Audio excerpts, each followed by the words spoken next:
there. It's so nice to see you again. I know it's been kind of a while, but I've been kind of really busy, and I'm sure you have too. But you know what? Let's take a break. Let's kind of slow down and get all cozy in our beds and listen to a nice little, you can listen to it, I'm going to read it, but a nice little tale that I chose today. It is called Strega Nona, and it's an old tale retold and illustrated by Tomie dePaola. I believe that's how you say it. I'm not very good with names. All right, let's get started.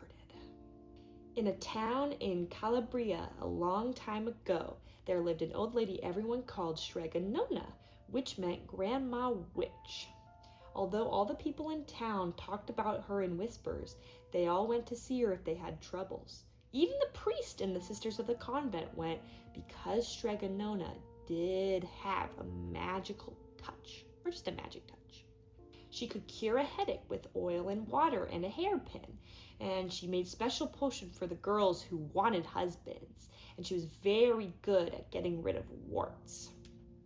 But Strega Nona was getting old, and she needed someone to help her keep her little house and garden, so she put up a sign in town square. And Big Anthony, who didn't pay attention, went to see her. "Anthony," said Strega Nona, "you must sweep the house and wash the dishes. You must weed the garden and pick the vegetables. You must feed the goat and milk her, and you must fetch the water. For this I will give you 3 coins and a place to sleep and food to eat." "Oh, grazia," said Big Anthony. "The one thing you must never do," said Strega Nona, "is touch the pasta pot. It is very valuable, and don't let anyone touch it." "Oh, see, yes," said Big Anthony. So days went by. Big Anthony did his work, and Strega Nona met with the people who came to see her for headaches and husbands and warts. Big Anthony had a nice bed to sleep in next to the goat shed, and he had food to eat. One evening when Big Anthony was milking the goat, he heard Strega Nona singing. Peeking in the window, he saw Strega Nona standing over the pasta pot. She sang, "Bubble and bubble, pasta pot, boil me up some pasta, nice and hot. I'm hungry and it's time to I'm hungry and it's time to sup. Boil enough pasta to fill me up." And the pasta pot bubbled and boiled and was suddenly filled with steaming hot pasta. Sounds delicious. Put a little Parmesan on that and you're set. Then Strega Nona sang, "Enough, enough, pasta pot. I have my pasta nice and hot, so simmer down my pot of clay until I'm hungry another day." "How wonderful," said Big Anthony. "That's a magic pot for sure." And Strega Nona called Big Anthony in for supper.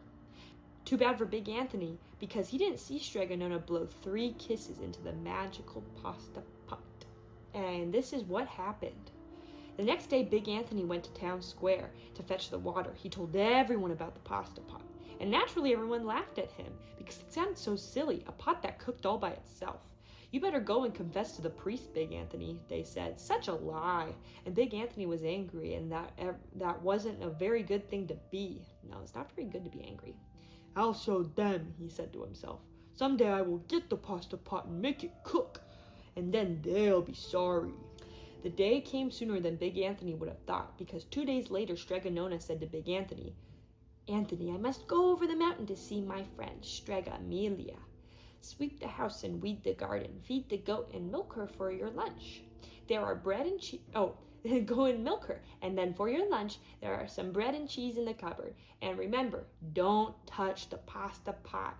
"Oh, yes, Strega Nona," said Big Anthony. But he was thinking, my chance has come. Sounds like trouble. And as soon as Strega Nona was out of sight, Big Anthony went inside and pulled the pasta pot off the shelf and put it on the floor. "Now let's see if I can remember the words," said Big Anthony. And Big Anthony sang, "Bubble, bubble, pasta pot, boil me some pasta nice and hot. I'm hungry and it's time to sup. Boil me enough pasta to fill me up." And sure enough, the pot bubbled and boiled and began to fill up with pasta. "Aha, Big Anthony," said Big Anthony, and he ran to town square and jumped into the fountain and shouted, "Everyone get forks and plates and platters and bowls, pasta for all at Strega Nona's house." And Big Anthony has made the magic pasta pot work. Of course everyone laughed, but ran home to get some forks and plates and platters and bowls, and sure enough, when they got to Strega Nona's, the pasta pot was so full it was beginning to overflow. Uh-oh, beginning to sound like trouble. Big Anthony was a hero. He scooped out the pasta and filled the plates and platters and bowls. And there was more than enough for all the townspeople, including the priests and the sisters of the convent. And some people came back for 2 or 3 helpings, but the pot was never empty. When all had their fill, Big Anthony sang, "Enough, enough, my pasta pot. I have my pasta nice and hot, so simmer down, my pot of clay, until I'm hungry another day." But alas, he did not blow the 3 kisses. Yep, trouble, trouble. He went outside and to the applause of the crowd, and Big Anthony took a bow, and he was busy listening to compliments from everyone that he did not notice the pasta pot was still bubbling and boiling until a sister from the convent said, "Oh, Big Anthony, look!"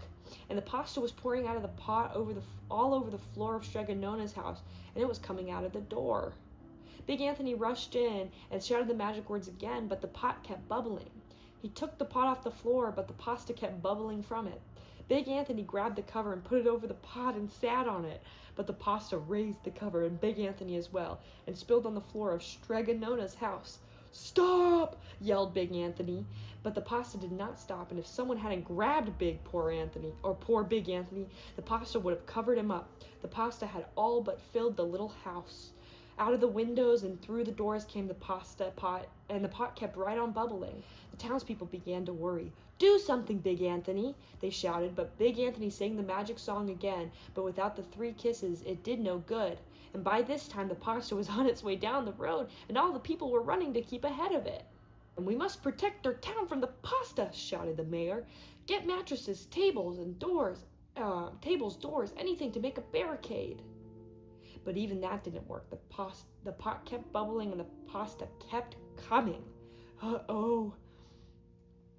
We are lost," said the people, and the priest and the sisters of the convent began praying. "The pasta will cover our town," they cried. Certainly it would have, but had Strega Nona not come down the road, home from her visit, she did not have to look twice to know what had happened. She sang the magic song and blew 3 kisses, and with a sputter, the pot stopped boiling and the pasta came to a halt. "Oh, grazia, thank you, Strega Nona," the people cried. But then they turned on poor Big Anthony. "String him up!" the men of the town shouted, and looks like they got strings of pasta. "Now wait," said Strega Nona. The punishment must fit the crime." And then she took a fork from the lady standing nearby and held it out to Big Anthony. "All right, Anthony, you wanted pasta from my magic pasta pot," Strega Nona said. I want to sleep in my bed tonight. So start eating." And he did. Poor Big Anthony. Now he's living up to his name. The end. There we go, got it off the bed. Well, I hope you enjoyed that little tale. It makes me hungry for pasta, but it's time for bed, so maybe some tortellini tomorrow or something. Anyway, well, sleep well.